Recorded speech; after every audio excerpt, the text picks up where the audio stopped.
my case, it was slightly different. My parents wanted me to be a minister, and they were actually worried about the fact that I lived a pretty worldly life. And so when I came back to the Lord, they were actually relieved. But having said that, now they look back and think that I'm pretty, they're actually worried about me, because even though I'm 50, I don't have a home, I don't have a location. Every 2 years, 3 years we move. So they are beginning to think I'm not settled in life. And so they may now want to rethink what they wished for. Okay. So you were raised up in a Christian background? I was. Okay. So what was your parents in what profession? But they both were professors. My dad was a math professor, and my mom was a principal in a blind school. I have 2 sisters. Actually, there were 5 of us, but 2 of my brothers passed away. And my I have 2 living sisters. One is older to me and one is younger to me. Okay, so just out of curiosity, I've seen this in many Indian families. A responsibility that automatically jumps onto the male child. Like, you have to carry the burden of the entire family. So weren't your family looking up to you to carry their shoulder and help them in their burden? I was pseudo lucky in that I was too dumb for my parents to entrust me with that responsibility. Okay.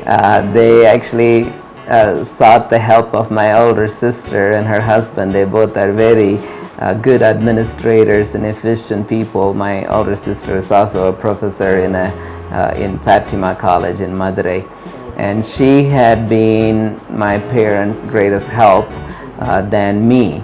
And then again, I have mostly lived outside of India in various places. I have lived some in India, and so they have learned not to trust me or count on me, which is a really good blessing.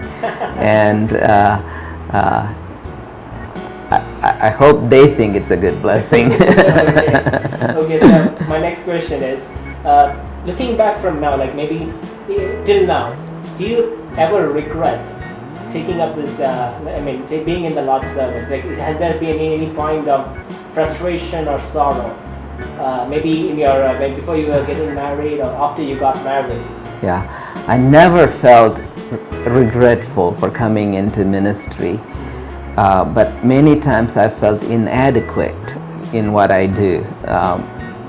When I had to teach just the New Testament or exegesis or Greek, I'm perfectly capable, but many times I've been in places where they expected more from me than just be a professor, and then I had found it pretty inadequate. But I've never felt a regret for being where I am or doing what I'm doing. Early days of our mission work was very difficult because we had very little money, and people didn't know us, churches didn't know us, and we had very little support. But we were young back then, so we did stupid stuff and still survived. But God had been always gracious with us. Okay. So when did you get married?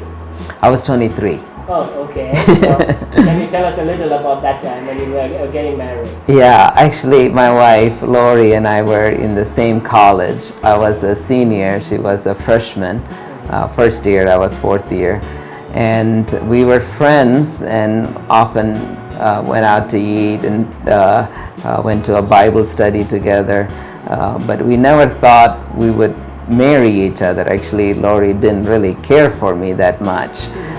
But then after nearly a year and a half of friendship, we realized we had a lot of things in common. And the state where we were in, which is Tennessee, people did get married pretty young.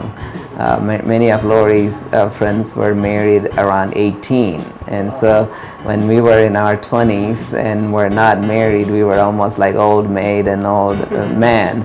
And so when we turned 23, we decided it was time for us to get married.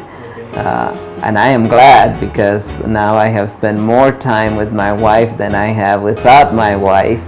We've been married 26 years, so and it had been an amazing journey. I wish I could have started a lot earlier. Okay, I know this question has to be for your wife. But has she any time pointed out like any regretful moments in life, like being in the ministry? Definitely not being in the ministry, but definitely being married to me. Wow, interesting. Yeah. So what about your kids? Like I don't know if that is true what I just said. Okay, it's fine, sir. So what about your kids now?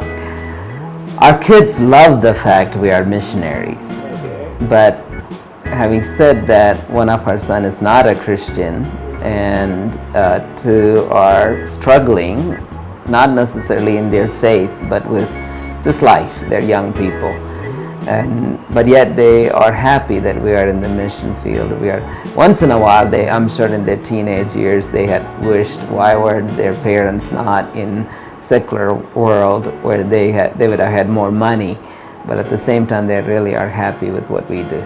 Always, because every culture, I think, is usually suspicious of a fresh teacher.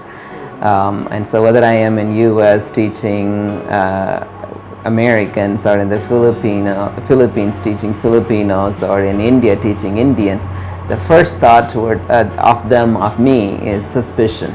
And then eventually, once I become friends with them, usually we end up doing well. We get along well. I just had a review even this semester where many of the students have written saying, we thought you would be an impossible teacher to have, but at the end we were okay. And so there's always it's an unknowability of for the Indians, I'm Western trained. For the Westerners, I'm Indian. For the Filipino, I'm foreigner. So wherever I am, I don't exactly fit in. Of all the places you traveled, which is your favorite place? Just to visit or to live? To live or to visit, let's start with to visit. I love Singapore. Okay. I've always enjoyed going there.